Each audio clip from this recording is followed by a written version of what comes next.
Alright guys, on the whole parking brake assembly thing, I did get it fixed, and the parking brake works great now.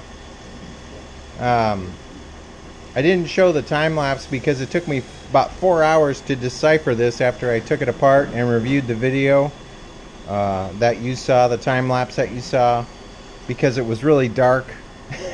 Terrible lighting for that video, so I had to kind of figure it out on my own. On a side note, I ended up with some extra pieces, and I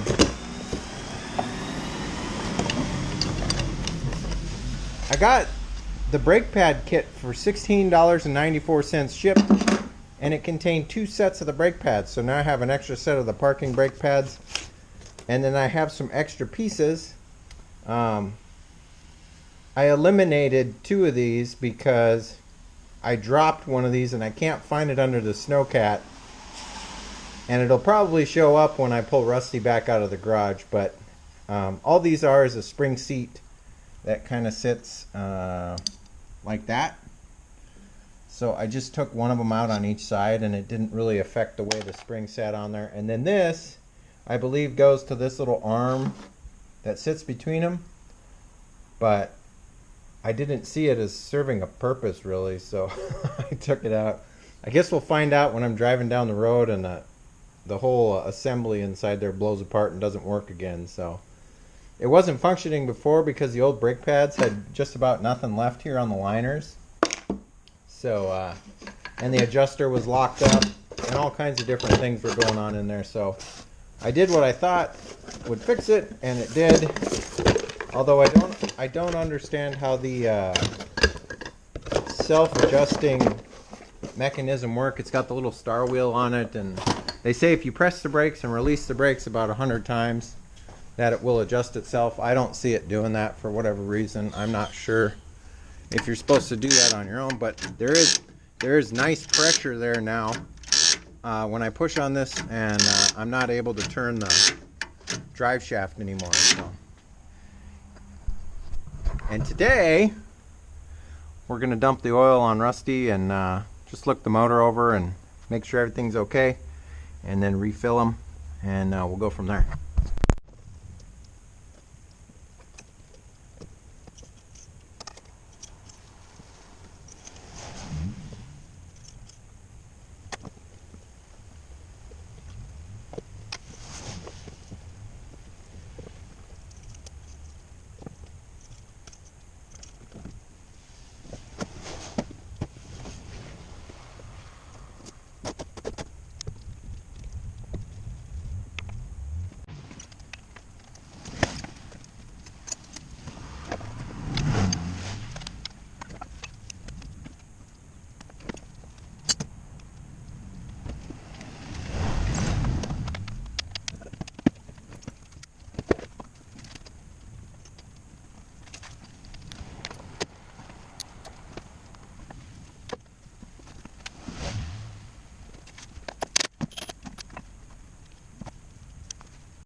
Alright guys, I am not seeing anything significant except the normal amount of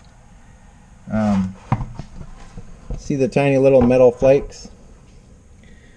Those are probably from the honing and the new piston rings, which is normal. There's no big chunks that I noticed when we were dumping this, and just a slight shimmer in this first oil change is probably what you're looking for when you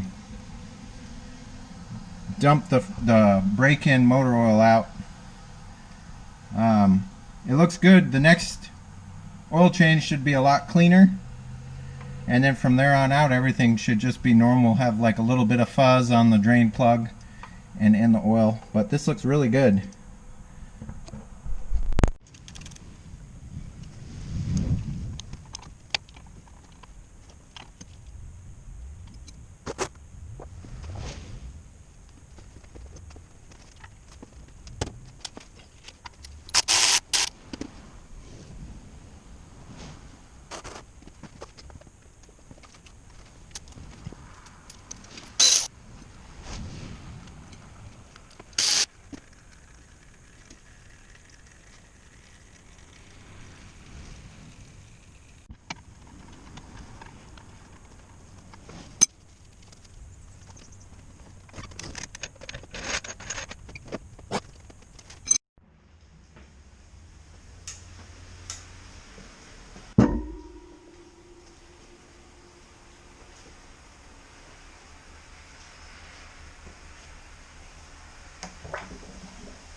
You guys are probably wondering why this differential oil is so dark.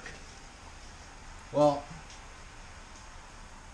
if you go back in the build series to way at the beginning when I took the differential apart, you might remember that there was black, tarry differential oil in it. And I don't know what they originally used in these things, but I was hesitant to change this out, but I'm actually glad that I did, because it took this cycle of taking them up and driving them around for 2 or 3 hours and getting that rear diff warmed up to get rid of all that goo and gum and everything else that was in there that was left over from the last time that it was changed. And who knows, that could have been in 1960 or 1980 or whatever the case may be. But yeah, it's really dark. I'm not noticing any big metal chunks. I'm just noticing like a lot of smaller stuff like metal flakes and some RTV sealant from when I put the entire bucket back together.